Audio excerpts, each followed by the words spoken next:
一点。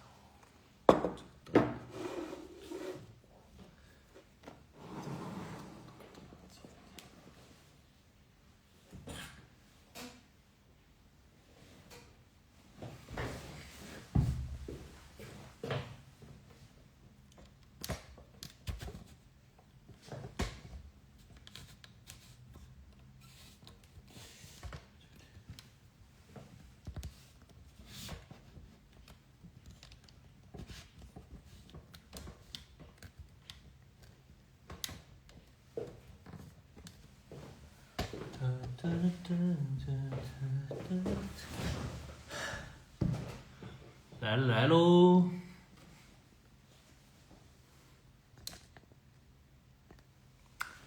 来喽！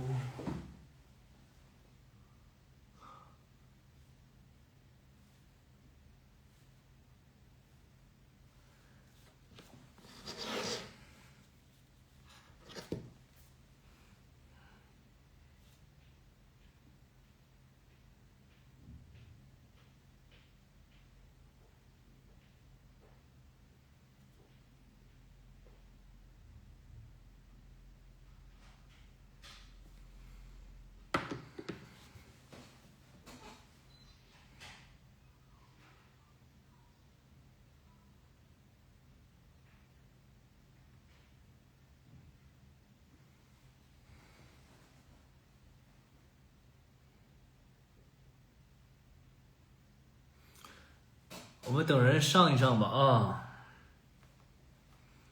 等人上一上。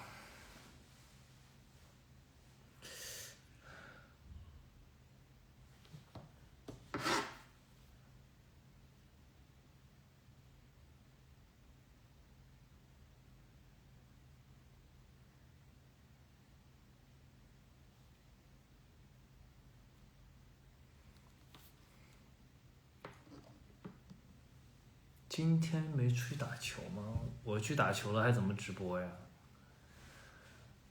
这边要直播吗？怎么打球啊？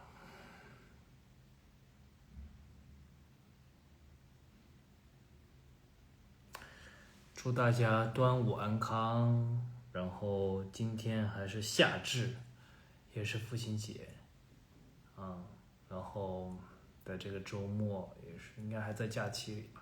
然后选择了在今天直播跟大家见面，然后一起分享一下。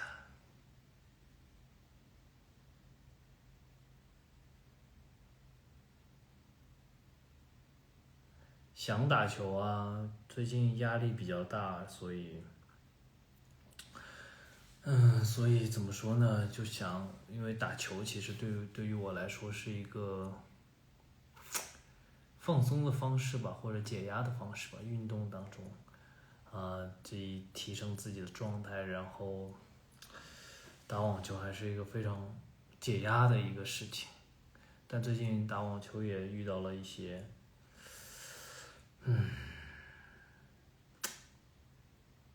遇到了瓶颈，就是迟迟没有拿到3.5的冠军，让我其实非常的难过。为什么？为什么还没有拿到3.5的冠军？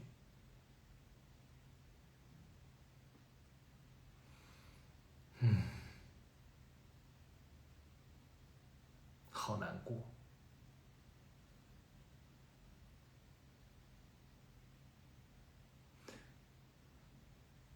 打球不累啊，打球有啥累的？身体的累都还好，只要不心累就行了。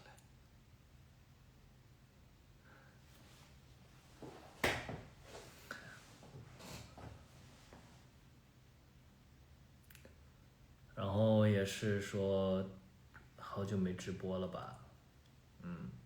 上个月没有直播，然后所以这个月直播就和大家正好也出去转了转，然后也经历了毕业嘛，所以有一些事情可以跟大家分享和聊一聊。我每一次，知道就是可能就是因为运气不佳吧，所以才会更加的心里不舒服。其实你打不过别人很正常，对吧？那输在自己的实力还没到那个水平。关键是我参加了好几次，4次、5次吧，每一次都倒在了半决赛，就很难过，而且每一次都是以小组第2出现，也很难过。然后每一次都是第1局先输，就是输第1局，导致后面赢了也只能是小组第2。然后每一次打的都是那个组里最强的，甚至是2个组里最强的，所以就觉得，哎，怎么老觉得就是，也不是说完完全全没机会，就感觉运气啊、实力都差一点，所以有点心塞。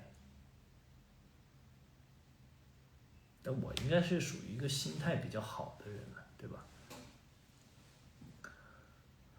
法网看了，其实那个兹维列夫拿了冠军，我觉得还是挺激励人的，就是坚持，然后终于有个机会可以拿到属于自己的大满贯。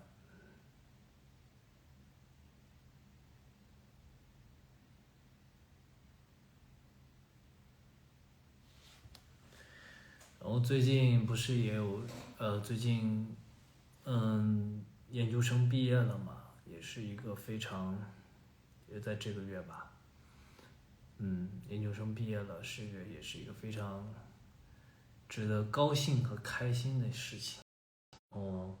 很早的时候，妈妈就通知了妈妈嘛，妈妈就特意去网上买了旗袍，然后买了一次，好像不是很合身。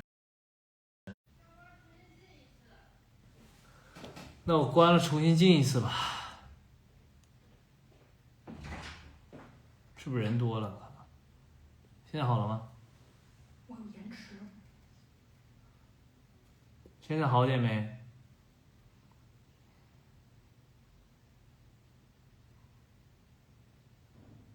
现在好了，好了就行。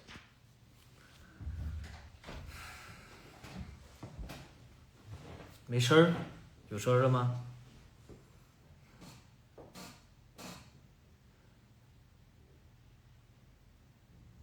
？OK，好了，我们讲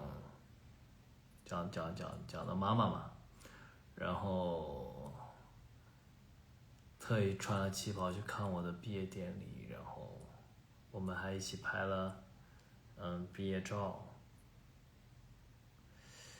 挺有趣的，3年了吧。然后就回想起当时，其实然后就回想起大学毕业的时候嘛，大学毕业的时候其实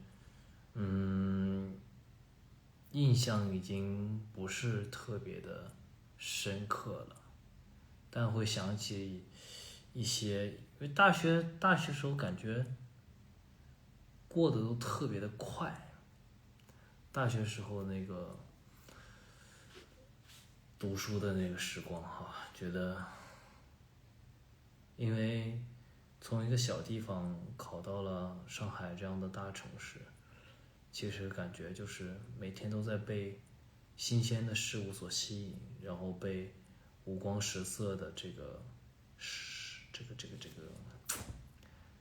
夜上海啊、夜生活啊，然后包括新奇的事物啊、逛街啊、吃啊，被这些就吸引住了嘛，所以每天都在好奇当中，所以就其实过得非常快。然后那时候不是喜欢打篮球嘛，我记得其实上戏的校园特别小，当然，成大的校园也不大，也很小。然后我记得当时在上戏打篮球的时候，因为上戏有的时候因为没有地方停车嘛，所以有的时候上戏的那个篮球场就会被停车，被老师的车停在上面。我就记得放学了，有一次就是我们要打球，但是下面停了车，我们就把那个老师的车，我以前真的不知道，就是说人是真的可以抬得动车的。我们可能7、8个人，就真的把那个车抬起来挪走了。所以这个是我印象比较深的一个事情。然后其实，在读研究生的时候蛮有意思的，因为大家都来自于各行各业的人嘛，相对来说可能像我这种从事这个搞艺术的，或者是从事娱乐行业的，其实是很少的。所以我也是向我的同学们学习到了很多东西，对，关于做企业啊，关于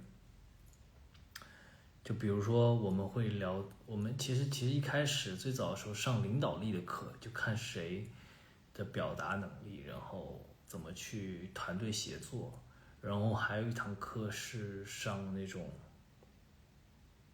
表演的这个课。我说那不是我的专长嘛，有的时候还会上那种艺术审美课，对，所以还是就是上某些课的时候，还有就是说上那个战略分析啊、营销学啊、心理学啊，这些我学的都还挺有意思的。但是一上的那种关于数字类的哈，什么财务啊、数据分析啊，然后会计啊，就是简直就是对于我来说就是听天书一样，就是真的，感觉人和人的大脑真的区别非常大。就我对数字真的是非常的不敏感的，哎呀，干不了这个数字的活。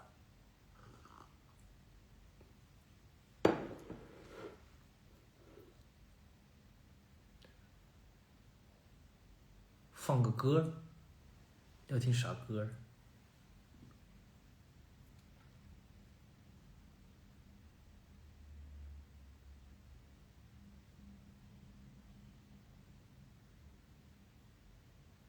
今天我也不知道他们给我跑的啥，就茶吧，每天就喝点茶。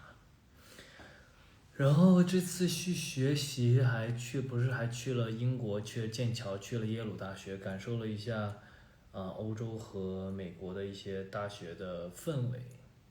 然后游学当中也会有一些看看其他的校园的生活啊，然后包括人家的交流的一些想法，还是学到了很多东西。对。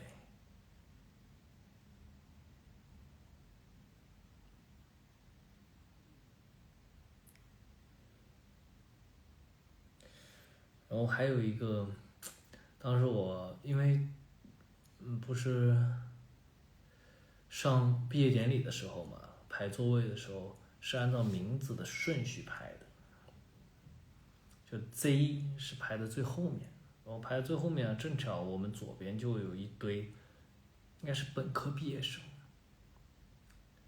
我觉得哇，好，就是真的是就是怎么说呢？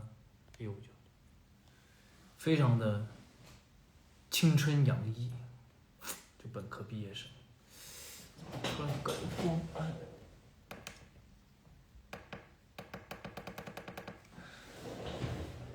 就感觉非常的就青春洋溢啊，就是好羡慕那种青春洋溢的那种大学生的那种感觉。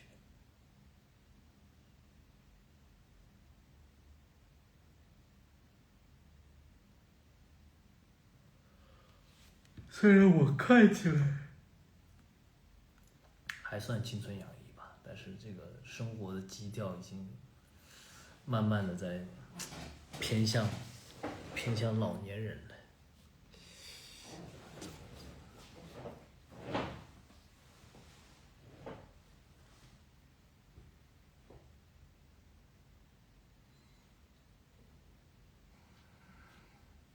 打困了，刚给大家在录那个晚睡故事，我巴拉巴拉说了1个小时，然后口也干了，人也困了，早上起来看书了。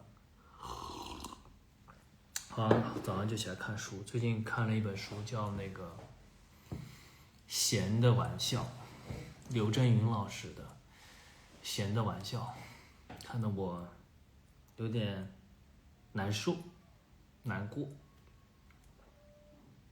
笑不出来，就是闲倒是蛮闲的，就是看得有点让人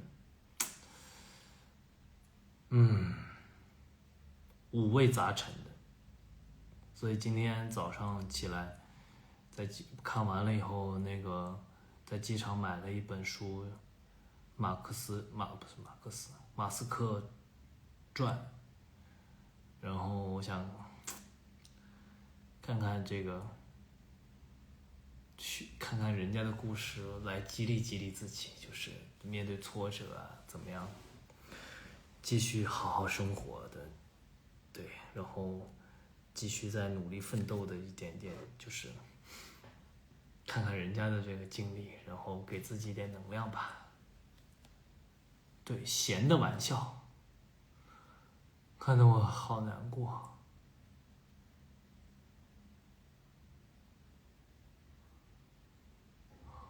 不是投入，是因为就很容易共情嘛，然后包括他书里说的一些故事，对人生的一些想法和看法，我觉得虽然一直就觉得人生就是修行，人生底色是苦与悲的，但然后加上自己又在做新的纪录片嘛，所以总会去思考一些关于人生的一些问题。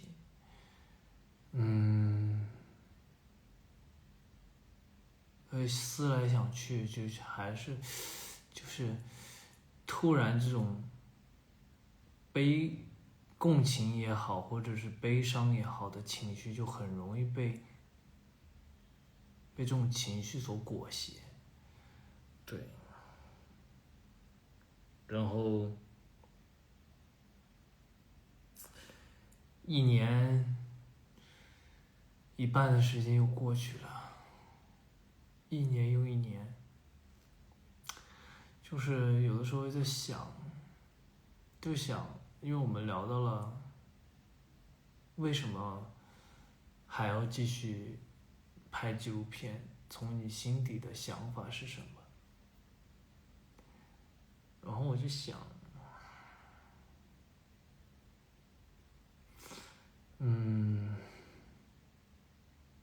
想说这些年为什么还要继续出发？因为有变得更好吗？其实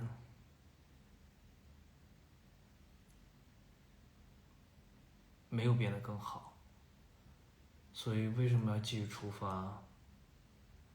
是还必须走在路上，就像感觉是一个，就看完那本书就会更会感觉到一种无形的圈层的一个压力吧，就好像人的命运就在这儿兜兜转转，想要走出去，却没有走出去，总是有什么东西，像是在困住自己的样子，然后包括现在做的一些事情，其实压力还是蛮大的，因为其实是一方面自己要往前走，虽然可能我有时候活得比较自己吧，做自己，但是也会想说满足大家的一种期待，就包括做戏也好，就当时可能是冲动，也是或者是为了实现给大家的承诺也好，当然我觉得迈出这一步是非常重要的，但是也是会遗留下许多的问题，对，然后现在都在一个个的解决，然后也是希望，就是在想，就是这个其实是投入下去，目前在这个阶段，因为操之过急，可能还没有任何的回报和水花吧，所以难免会有一些焦虑，就因为不知道到底最后会变成什么样，也不知道结果是什么样，所以在这个阶段还是挺难熬的。然后就觉得如果没成功或者是失败了，那后面还要不要做？对，怎么做？就会有一系列的问题，一生二，二生三，三生万物。这个，对，可能就会谨慎一些，或者是怎么样？就是年轻的时候感觉敢想敢闯，总是想突破一些、打破一些规则或突破一些规则。等到了一定年纪，就会觉得，其实就是还是逃离不出一些世俗的眼光啊，或者是所有的这个规则在里面，就会搞得人非常的心力憔悴。对，然后还要调整好自己的情绪也好，还要找到这个原始的动力吧。去拥抱大自然，我当然知道去拥抱大自然。然后其实就感觉好久也没有认认真真休息一下，可能也是吧，也是好久没有。以前好像都出去转一转啊，什么追追鲸鱼啊，看看这个不一样的世界，灵感也有了，回来工作的动力也有了。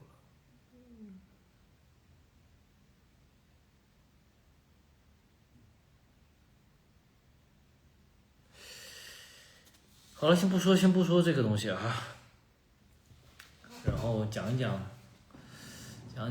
这个，大家也知道这个，关心我的朋友也知道，我最近去了一个很远的地方，又重新去了西藏嘛。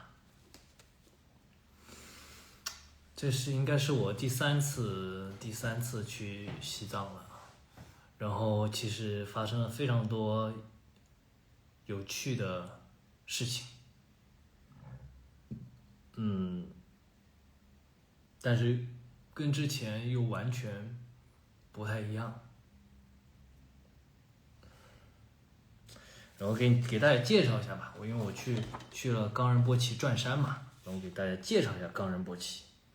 这个也是在我的纪录片里是非常重要的一个片段，对，啊，然后那个冈仁波齐在西藏的阿里地区，它不是西藏最高的山，但它是最神圣的山，它被4种主要的宗教同时认定为世界的中心，是无数信徒心中终极的朝圣地。藏传佛教里，它代表无量幸福，是佛教宇宙观中的中心圣山须弥山。印度教里，它被认为是3大主神之一，毁灭之神湿婆的修行和居住地。出于对信仰的尊重，冈仁波齐是一座从未被任何人登顶过的山峰，至今保持着它神圣的尊严。许多人都是认为转一次冈仁波齐都是一生当中非常重要的事情，说是可以洗清一生的罪孽。然后它的整个转山路线是52公里，平均海拔在4800米以上，最高的高点卓玛拉山口海拔5600多米。然后其实因为之前去过西藏嘛，包括2次都是去骑行的，所以还就是挺有自信的。然后包括我们在沟通前期工作的时候，向导就说：“那个我们沟通的拍摄的流程和行走的流程，怎么去规划这个路线？”那向导，因为我们之前拍8月的时候就一起合作过，那向导说：“因为他长期都在那个新疆啊、西藏啊这些地方，他说：张导没问题。他说张导的体力，对吧？打篮球、骑车啊，这个身体素质肯定没问题，这没什么问题。就是反而担心的是其他工作人员到底能不能行，就是他觉得我的体力是肯定没问题的。所以听他这么说，然后加上自我感觉良好，我也觉得我没问题，就对吧？没问题。然后呢，为什么就是6月2号出发呢？是因为6月1号，我有一个特别好的哥们儿结婚，他很早就跟我说了，所以我说那我必须参加完你的婚礼再去。那呢，我就提前1天，我就吃了1颗那个就是预防高反的药。然后那天实在是也很开心，看着朋友结婚的婚礼的时候也是，感动到不行。就是这个闲闲的，然后来了我们桌是吧？也是感觉就是这个文化嘛，就是不喝好像有点不好，就是祝福嘛。那也是喝了3杯啤酒吧，就是3杯啤酒。哇，你可能不知道是吃了高反药还是怎么的，心突的。然后第2天就去了，那天吃了1颗，第2天又去了那个飞到拉萨。飞到拉萨呢还好，没什么特别的，就是可能没有睡那么久，就睡了一会儿，晚上就醒了。那吃啊逛啊，反正没什么特别的感觉，因为来了很多次了嘛，来了3次了，对吧？就觉得肯定没有问题。所以在这里我就想跟大家说，盲目的自信加上别人的吹捧，是一件特别可怕的事情。这一次旅程我是非常非常有感触的，就因为一直说没问题，我也自我感觉去了好多次没问题，但其实一直以来拉萨是我的终点，而不是我的起点，对不对？那这次的起点是拉萨，终点在更远更高的地方，在阿里地区，要1500公里才能开到塔青，然后开始攀登之旅。然后我们就去到了第1天就到拉萨嘛，那我们真是后来聊就是说这是魔鬼行程，很少有人这么干。第二天就到了萨嘎，4600米，就他那个镇上啊，可能村子还是镇，就是4600米，完了，睡不着，然后也不知道那个开那个助氧仪，也不知道怎么弄，不知道怎么用，那想的就是哎呀没问题，我说我的身体顶一顶就过去了，对不对？再加上咱现在又经常运动，肯定没问题。然后呢，也没开助氧仪，然后反正就睡2个小时就开始醒，就干呐，然后流鼻血，咔咔咔，就一直流鼻血，干，然后就是头一觉2个小时，接下来就是1个小时醒一次，醒来就是喝水、上厕所，要么被渴醒，要么被尿憋醒，就喝水。喝水完了以后呢，这个萨嘎，然后第二天到塔青，也都4600，然后我们到塔青就开始拍了，就开始去湖边，就开始有拍摄任务了。哇！后来才知道他为什么一定要我戴绒线帽，我就戴了一顶那个鸭舌帽，那吹得我脑瓜子嗡嗡的，吹得这头疼，加上又搞反，鼻子又不通气儿，吸不上来，脑瓜子就不行了，反正就是睡不着。塔青也基本上没睡着。我本来想呢说，第3天到塔青吧，忘了，第2天、第3天到塔青，然后呢，我一晚上喝了5瓶矿泉水，后来水喝完了，没水了，怎么办？这个就要讲一个更厉害的。现在这个西藏的这个酒店设施啊，太牛了，全是全自动的，进去全声控，全是小度关窗帘，小度关灯，小度关电视。然后呢，我不是这个没水了嘛，我就在想说打电话给前台啊，当时5、6点吧，因为渴的已经不行了，5瓶水喝完了，5、6点，我就想我打电话给前台，我说能不能给我拿点水？我找了好久都没找到这个电话在哪里。好，那不行了，我说那正好还有可乐，我打开可乐，我就开始喝可乐，我在那喝可乐解渴。后来第2天一问，他说那个操控屏小度，你就可以让小度给前台打电话。我说都这么先进了吗？我说我的妈呀！我说我还因为我也平时也不住酒店，我说这个太高级了，反而不会用，你知道吗？还大城市来的，跑到西藏连酒店都不会用啊！然后就出发了嘛，然后出发开始转山。转山了以后呢，因为拍摄需求嘛，我们要拍到冈仁波齐，然后金帆广场等等这些拍摄的东西，所以就是其实是需要等待，就是不是说我们徒步就是说到了就一直走，我们其实是需要等待的，等待最佳的时机拍摄镜头，人物还得入画，还得去设计镜头，然后包括走一走转一转，其实是需要来回走，所以就一开始人家向导说你体能肯定没问题啊，是其实第1天来说对我来说没有很，就按道理来说其实是不会那么累的，但是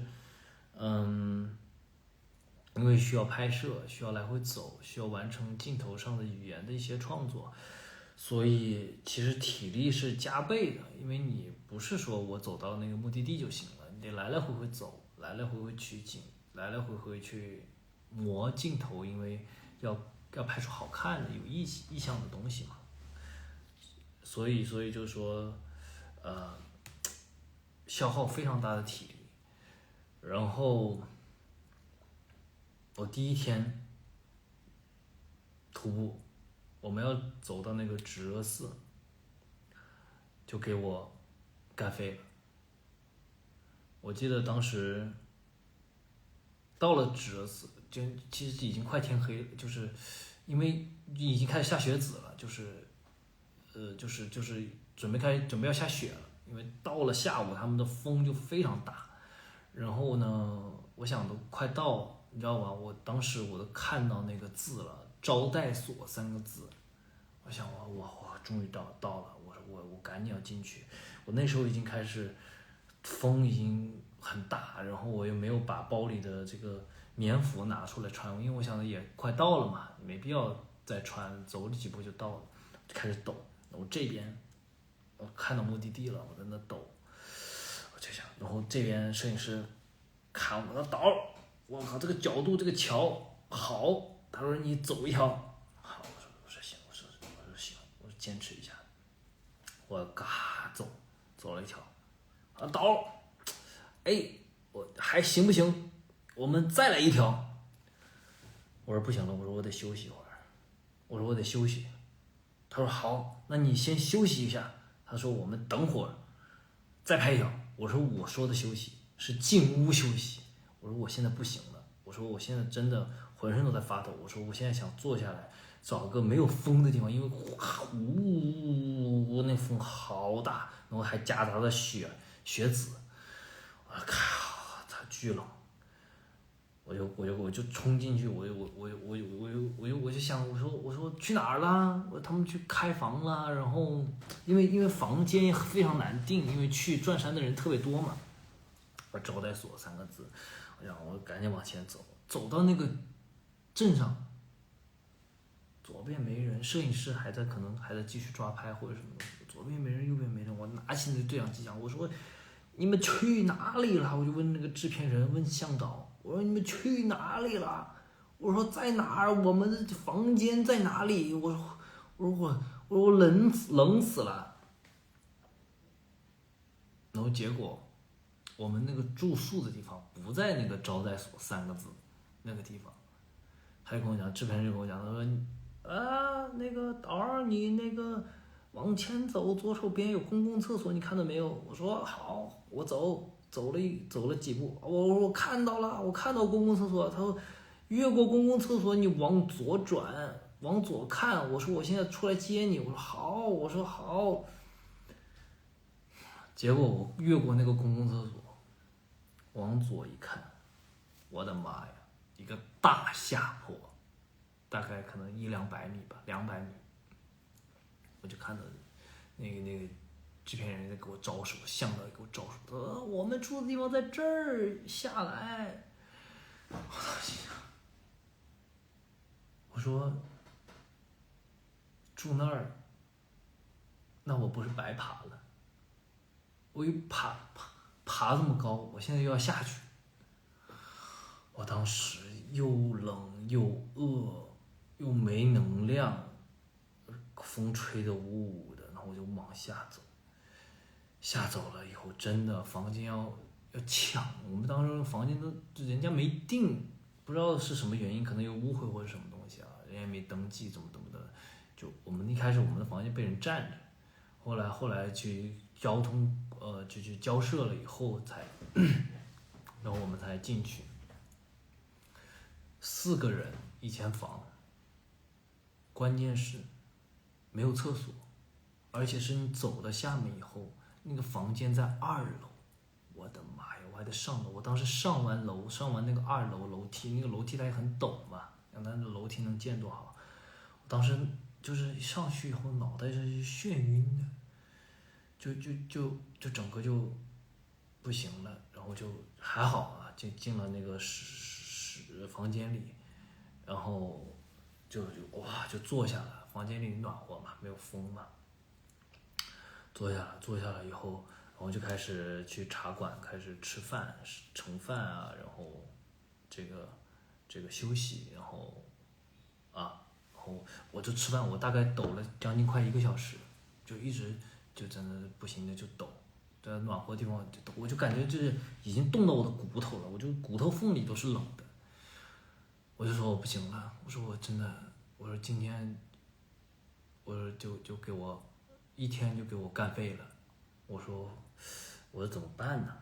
因为我们按照我们本来的拍摄计划是，我们有2组人，第一组直热寺嘛，然后我们是计划明天早上起来要拍日照金山，因为那个地方，看冈仁波齐是最漂亮、最美的，早上起来的阳光打在上面是非常美的一个画面，是感觉非常殊胜的。然后走到直热寺，然后我说，然后因为他拍完日照金山出发得8点多9点了，你再加一些拍摄的东西，可能往上走可能都9点半10点了，那这样一天的行程就会非常的赶。我这时候也是让我这趟旅程让我学习到的第2个点，第一个点是不能够过度自信，特别是在别人逮着你这个自信还在吹捧你的时候，对吧？你得保持清醒，这是第一点。第2点学会的是什么？在这种关键的时刻，特别是随着可能年纪的上来就是人要非常在关键的时刻非常要学会选择和抉择。我当时坐在那儿，我就开始跟摄影师聊，跟向导聊，跟制片人聊，我们4个坐在一起。我说明天必须要取舍。我说以我的体力，现在这个状态，高反很严重，睡不着觉。以这个状态，我说我不可能拍完日照金山9、10点钟，然后在明天那么远的距离，得翻过垭口再一直走下去。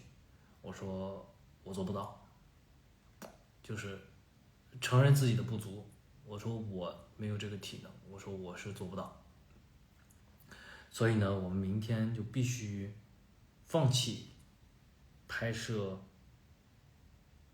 日照金山，然后凌晨5点，我说在这边我估计也睡不着，也睡不好。我说凌晨5点，因为我们之前登过哈巴雪山嘛，他们都是凌晨出发，天黑的时候，第一黑的你看不见，对吧？恶劣的环境或什么东西，其实人要有一点模糊，你看不见或者什么样的时候，赶路是最好的，对吧？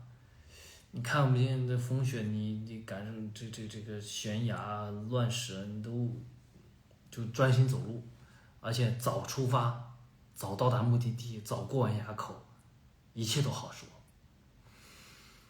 所以就说这个，就做了个决定，5点出发，翻垭口，赶路，日照金山能拍就拍，留给另外一组拍，另外一组就不跟我们上去了，因为大家其实都挺辛苦的，因为确实在那个高原上对大家的体能要求非常高，有些人摄影师和摄影助理就是明显的感觉是体力不支，就是走的可能还走到我后面，所以就做了这个决定，一组下撤，一组跟着我翻垭口，然后我们继续往前走。因为你不翻垭口，你没来，等于没来过啊，一半都没转到，这叫什么转山呢？对吧？你觉得没完成自己的心愿，所以就做了这个决定。然后晚上最有意思的来了，晚上回去了以后嘛，不是这个宿舍，宿舍这个旅社没有厕所，对不对？我就不敢喝水。然后呢，大家打了热水，是准备第2天早上5点出发，因为5点下面肯定没开门，就接不到热水，所以晚上把热水准备好了，就打了一点热水，大家能带了暖水瓶的，我这次还没有带暖水瓶，借的别人的，拿了他们的用，然后接了热水，是给明天早上出发准备的，但是我渴呀。对吧？晚上喝点水，10点、11点不到吧，我睡着了。睡着了以后呢，也是1点多，2个小时醒了。哎，摄影师去上厕所了。当时我就想着这个问题，你知道吗？为什么不敢喝水？因为上厕所，每一房间没有厕所，厕所得从2楼走那个楼梯到1楼，再走到野外去上厕所。我的妈呀，又冷，而且你把衣服脱了，那个地方高原，穿衣服穿鞋老费劲了，真的，穿完头都是晕的，你再走下去，晕的头，还得上个厕所，上个厕所还得爬上来回房间。我的妈呀，我真的没有这个勇气，我能憋我就憋着。然后但是没办法，我摄影师去上厕所了嘛，然后我又渴，我又想喝水，我又不得不喝水，我又喝水，我又想上厕所，我憋，他去上完了以后我还在忍。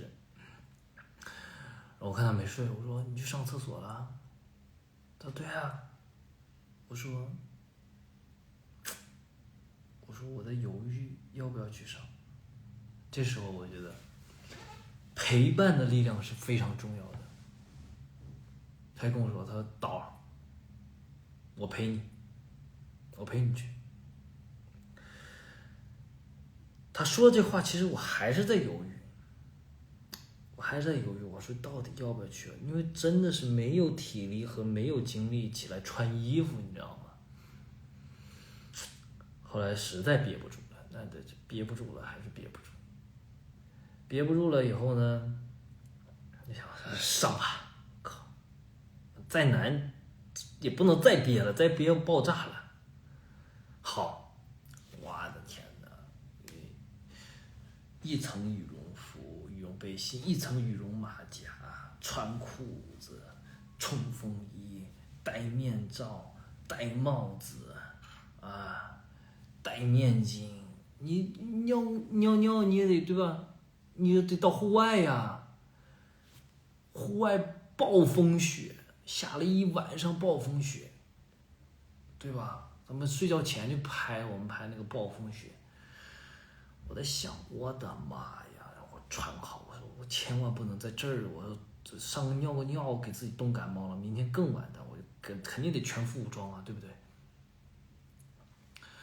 好，穿好了，那很好，摄影师很好，打着灯，拿着手机打着灯，陪着我给我照路，赶紧我下楼走到门口，哇，黑灯瞎火，只有暴风雪，尿完了上楼，哇，脱了衣服。舒服了，又开始喝热水，把别人这个准备明天出发的热水，基本上被我喝完了啊。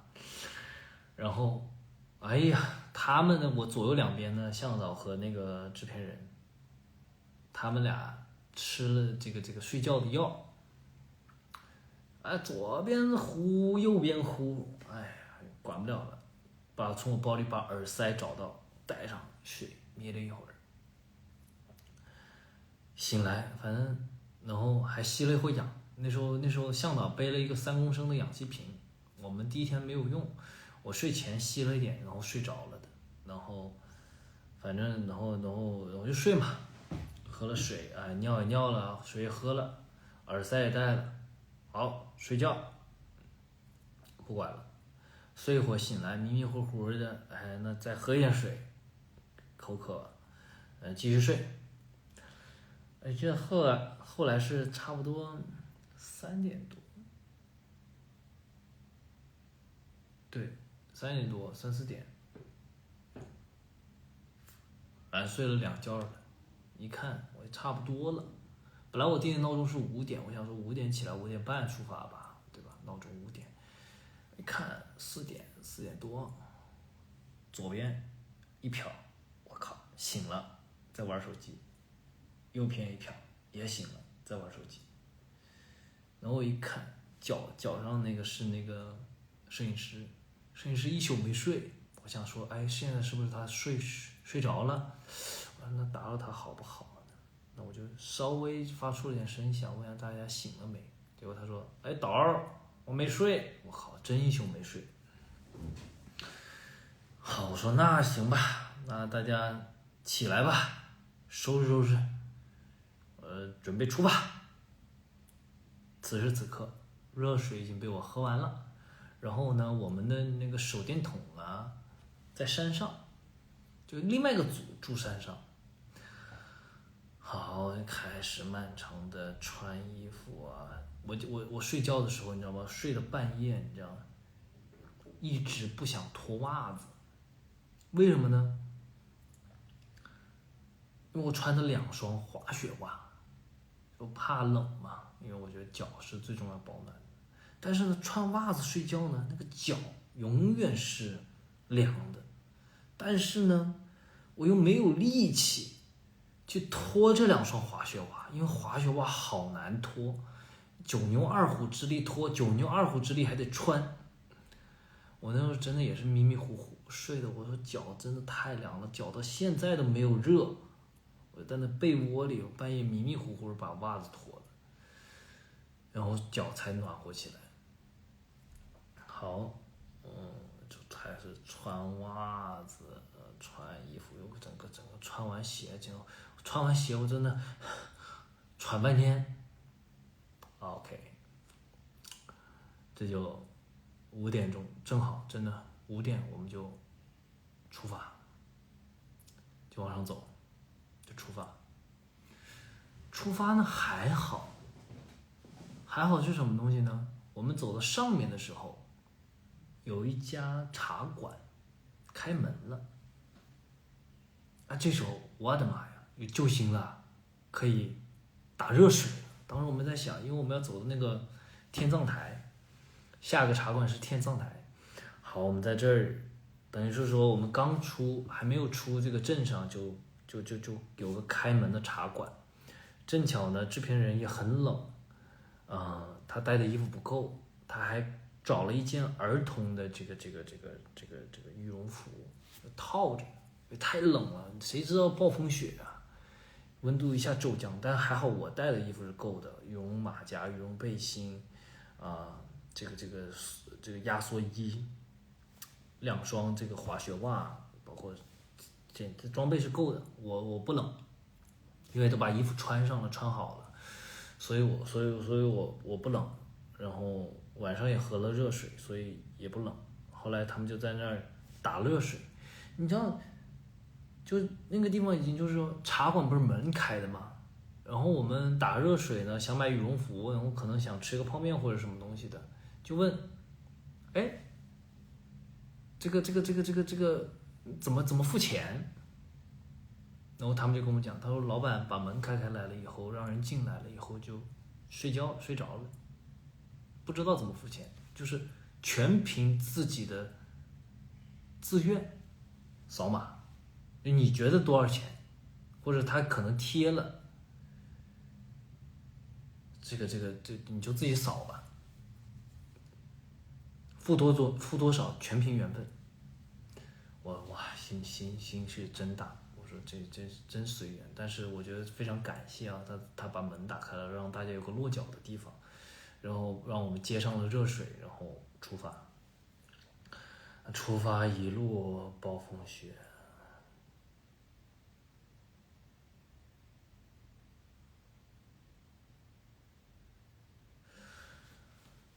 然后这时候呢，所以我就觉得人呐，要放下自己该死的那种骄傲，那该死的那种就是那种自我的感觉良好的那种东西，逞强。真的在那一刻就不能够硬撑，就不能够逞强。为什么呢？因为逞强没有用，最后遭罪的还是你自己。后来我就开始那个，不是我们带了那个3公升的那个叫什么氧气瓶嘛，我就开始快给我吸上，我就讲快给我吸上，我不行了，我顶不住了，我要吸氧。然后后来基本上我在上山的时候，基本上都是插的管子，吸着氧，哇，吸氧太舒服了，那简直人就活过来了，你知道吧？真的，我说，哎，早吸早轻松，早吸早舒服，谁吸谁知道啊？然后，对吧？还打热水，再来一口，哇，热水那简直太舒服，太爽了。然后我们所以后面然后这一路虽然暴风雪，但对于我来说还算顺利。摄影师也快顶不住了，我们就一路走一路拍一路走，几乎没让我停。摄影师还是非常的尽责，然后体力也非常好，然后一路走一路拍，一路走一路拍，然后吸，然后还好，向导也非常就是有经验和聪明。他说导，他说雪太大了，他说现在我们是坡角度大，要不要给你换上冰爪？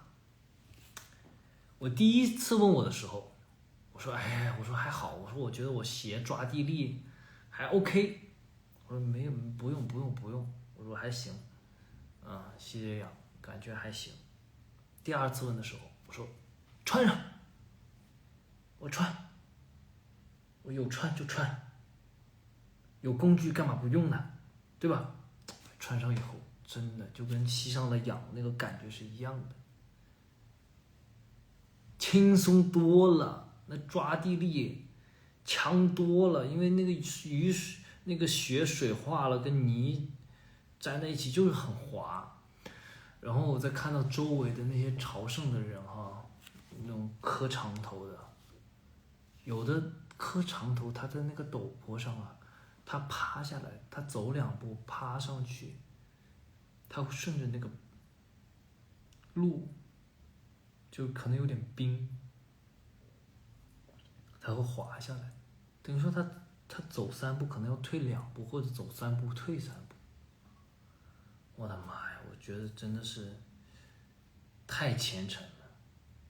我还在和身体的这个东西对抗，人家这种虔诚的程度跟我就是让我也是非常有感触。然后换上冰爪了吧，就觉得，所以不要盲目的自信，就是能够，对吧？创造一个有利的环境和有利的条件，就要去尽量创造，真的没必要硬撑。我觉得自己又说我没吸氧我没什么都没用，这些都不重要，在那个恶劣的环境下。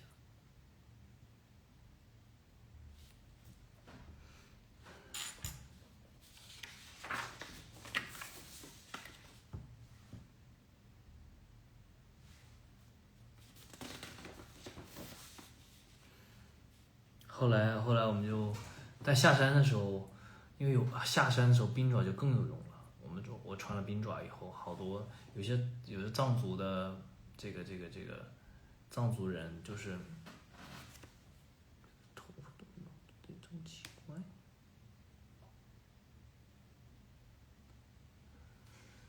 就那个藏族人他不是有那个。他们的装备其实都是非常的，可能羽绒服连防雪、防雨的这个功能都没有，他们就套个雨带，然后鞋也是非常普通的那种鞋子，所以下山的时候其实有些滑的我们都会去，因为我有冰爪嘛，其实走的还是很稳，我就会去扶他们啊，帮助一下他们，其实下山还算顺利。然后我们就到了那个不动地丁休息一下。不动地丁了以后呢，我们就好几个人嘛，我们就找那个空的座位，然后就坐下了。坐下来正好有一个藏族的小哥哥跟我们坐在同一个座位上，然后看了他，我觉得就聊聊呗，因为其实我心里一直有个问题，因为去之前我也会像大家一样是吧，搜索一下去冈仁波齐需要注意的东西，或者是有什么含义啊，包括为什么大家都对那个地方那么向往。所以我就说，然后就看到有一条就是说，哎，马年转冈仁波齐一圈等于13圈，就你现在去可能问豆包，他也会给你这个答案。所以我就很好奇，为什么马年转一圈就会等于13圈呢？我觉得这不是一个偷鸡的概念吗？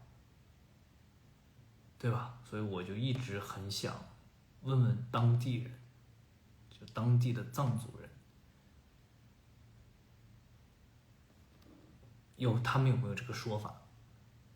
我就开口了，我说啊，我一直很好奇，我说，因为我们在看到就是说网上说这个马年转冈仁波齐一圈等于13圈，我说你们有没有这个说法？那藏族小哥就说啊，没有听过啊。他说我没有听过这个说法。我说你也是第一次来？对啊，我第一次来。我说你也是第一圈，他第一圈。我说那没有这个说法。我说那你准备转多少圈呢？他说啊，20多圈，30圈。我说20多圈30圈。我说不是那个一圈顶13圈的。他说对啊，我就准备转20多圈30圈。我说你要转多久啊？他说哦，我今天第一圈我刚来，我准备转到10月底封山的时候。我说什么事情不干就转山？他说对啊，他说我就是来转山的。当时也是给了我小小的震撼，就是我觉得转一圈就是转一圈，干啥事儿？你说我，比如说，你说我打网球，我打了1个小时，我在一个特殊时候打1个小时，等于我打了13个小时，这合理吗？不太合理吧？所以我觉得，后来我问了我们向导，他说你这不是完全违背宗教的一种，就是这个一种说法嘛？那不就是有点就是机会主义嘛，或者是投机一样的，就是投机，对吧？我都赶到马年来，虽然马年可能会更加的殊胜，就是他有讲到是这个什么，这种山是属马的，然后得道在这儿，涅槃在这儿，对吧？就是说有这个说法，所以可能马年更加殊胜，我相信。但是你说转一圈等于13圈，那我从心底也不是很认可这个说法。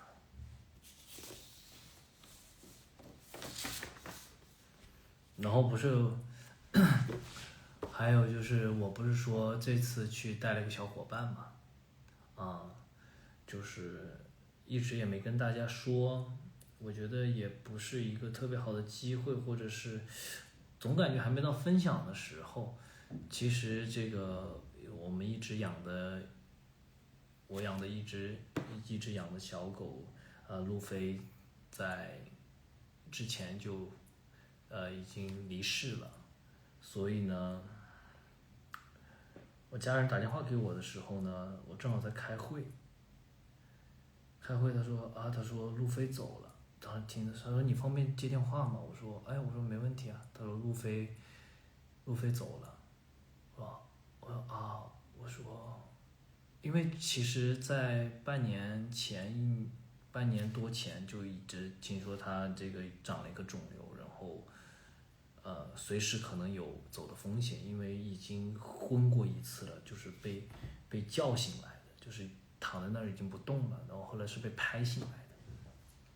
他家人就跟我说过一次，我说我其实已经有一定的心理准备，然后他说路飞走了，我说啊，我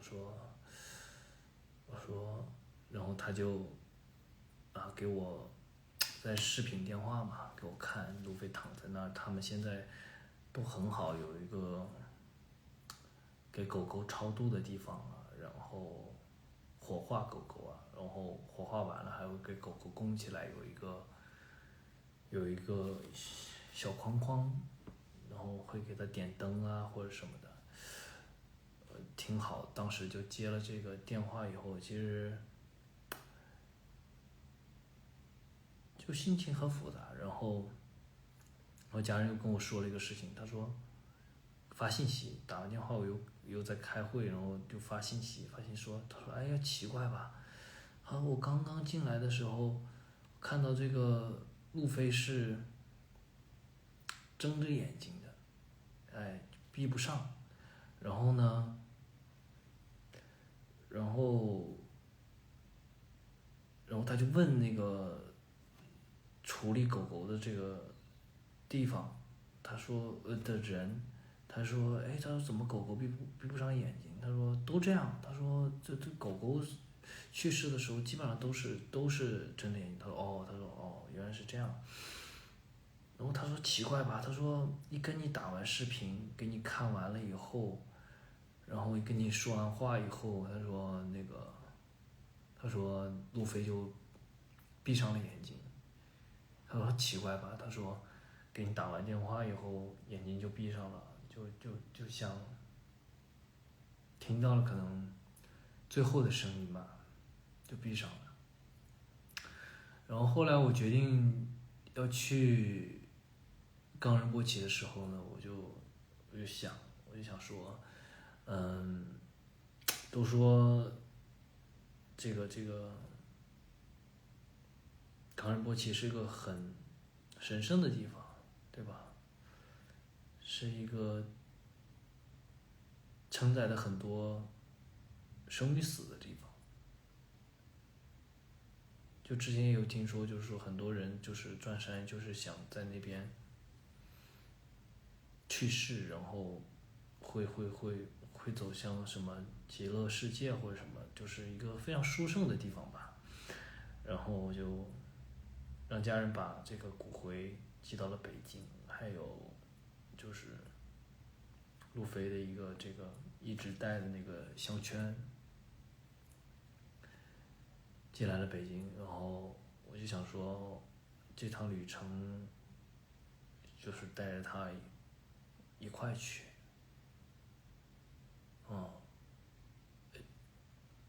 所以就是说带着小伙伴，就是带着路飞的骨灰，然后也把路飞埋在了那边。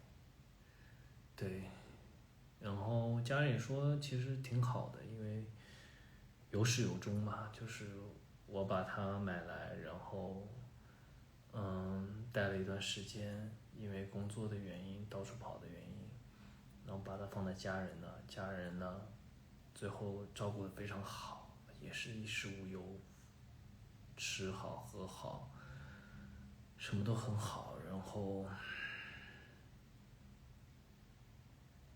最后骨灰到我这儿，我带他去转了一圈山，然后转完以后给他埋了，希望他以后都好吧。然后就是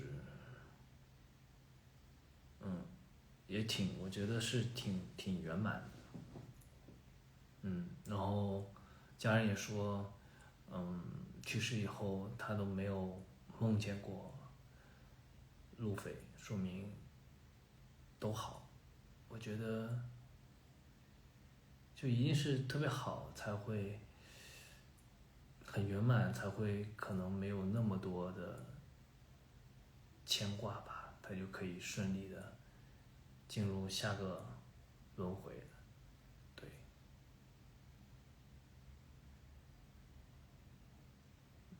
就是希望他就是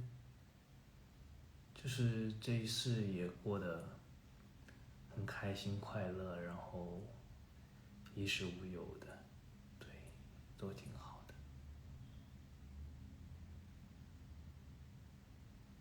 就是感谢，就是所有的一切都是感谢这段缘分吧。对，我很羡慕他。埋他的时候，我们都在说，我说很羡慕他。有这样的机会转一圈冈仁波齐，然后埋在一个能够看到冈仁波齐的地方，埋在圣湖的旁边。对，哇塞，那景色老好了，应该很幸福，应该都会很好。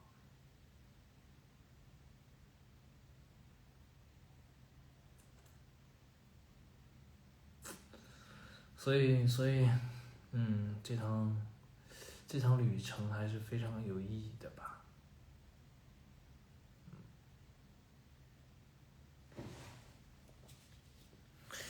那天我的向导也跟我说了一个什么，我有点忘了。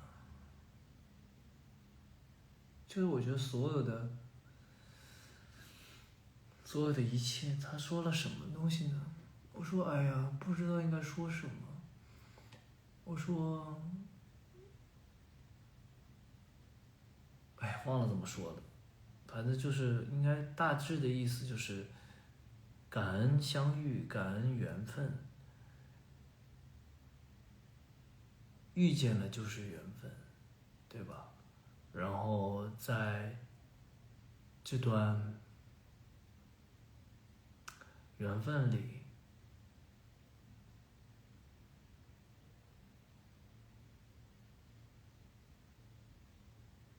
都很圆满，就很好。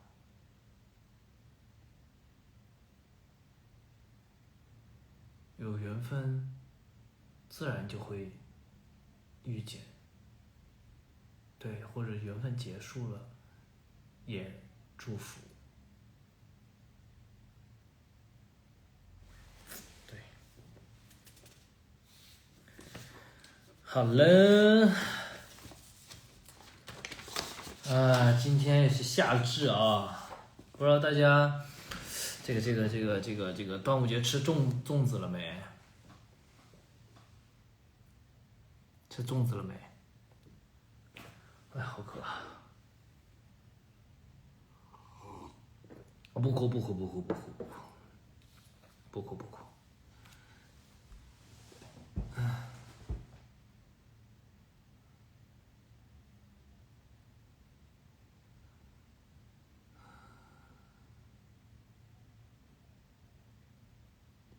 咸甜都吃了，喜欢吃咸的和喜欢吃甜的到底有什么区别啊？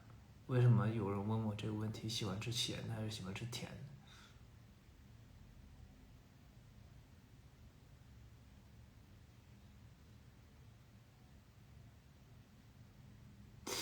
我好像吃了一点点，蘸了糖吃了一点点。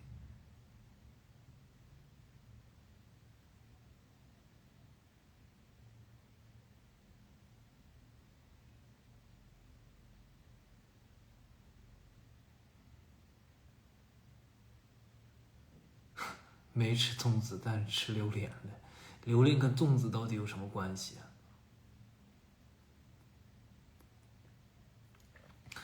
剧现在还没有最后定档呢，我们还在做后期的好多一些工作。定档了，压力又来了。定档了，又宣传，有好多工作呀！天哪，压力山大。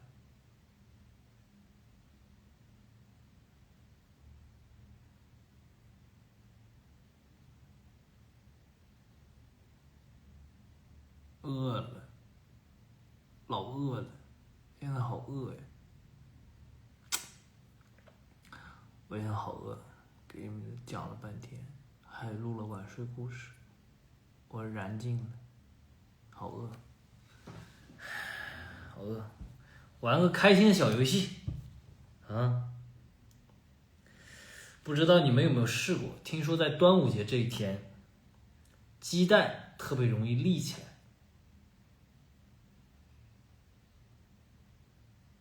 到底是不是？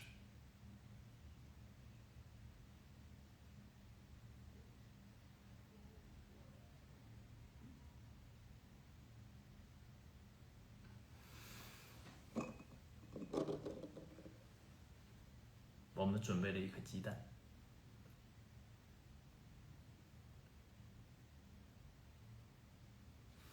看看它到底能不能立起来。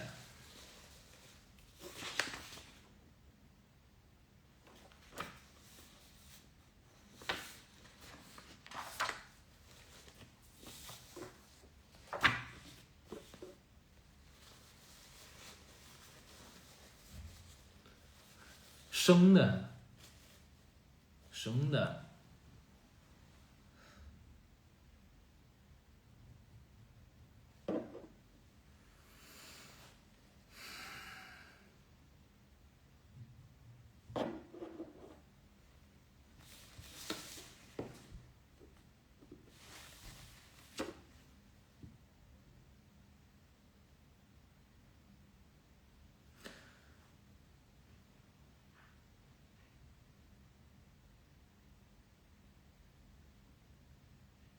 哎呦，好像有可能可以哦。生的，生的。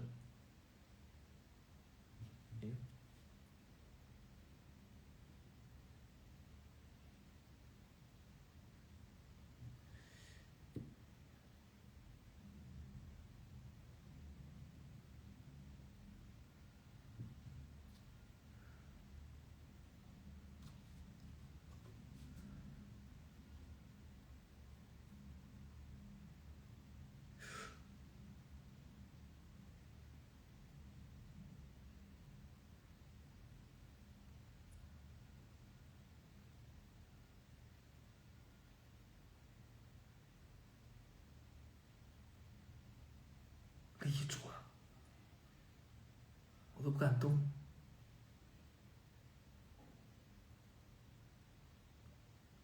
我靠，蛋都立住了，要相信自己，真的。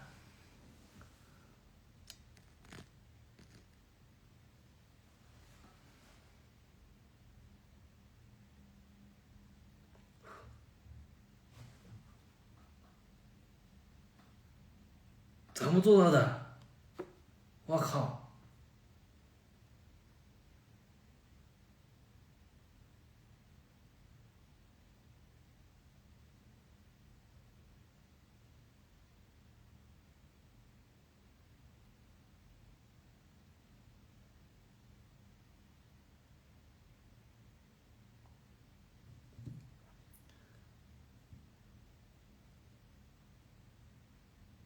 我靠，怎么做到的？好像成功不了了。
成功不了了。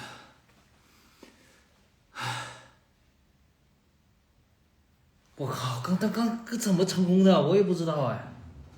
你看，白花花的。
成功一次是运气，成功2次就是实力。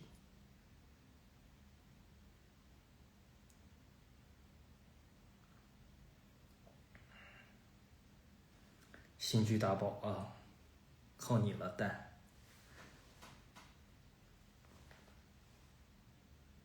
回头那个你们那个把那个你们成功的那个照片发过来，让我审查审查。太厉害了！其实我拿到这个蛋的时候啊，他们给我的时候，我真的不相信是可以立住的。鸡蛋怎么可以立住呢？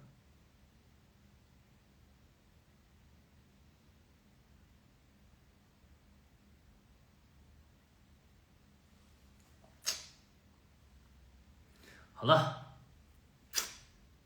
成功了啊！那愉快的日子，愉快的时间总是短暂的啊！今天是1年之中白天最长的一天，我们用这一天聊了毕业、端午、夏至，还玩了非常有趣的小游戏，还有一段5000米海拔的路，是吧？聊了那么久。6月是1年的中间，上半年发生了很多事情，有开心的，也有不是那么顺利的，但没有关系，下半年才刚刚开始。如果你刚毕业，正在迷茫，没关系，慢慢来，你会找到自己的路。如果你最近很累，找个时间出去走一走，不一定非要去西藏，去附近的公园也可以。然后我建议云南呐，像好像最近广西也很火，这些地方啊，都好像没有这么热。对，特别云南，我觉得是非常适合旅行的地方。如果有想去的地方，想做的事情，别等，去做吧。祝大家端午安康，毕业快乐，平安喜乐。拜拜了，拜拜了，哈哈，挑战成功。这颗蛋给了我们很大的力量，告诉我要等待时机。果然，这一天就是立蛋的最佳时刻，我要等待那一天，最利我的那一天，天时地利人和，支棱起来，总会等到支棱起来的那一天。拜拜。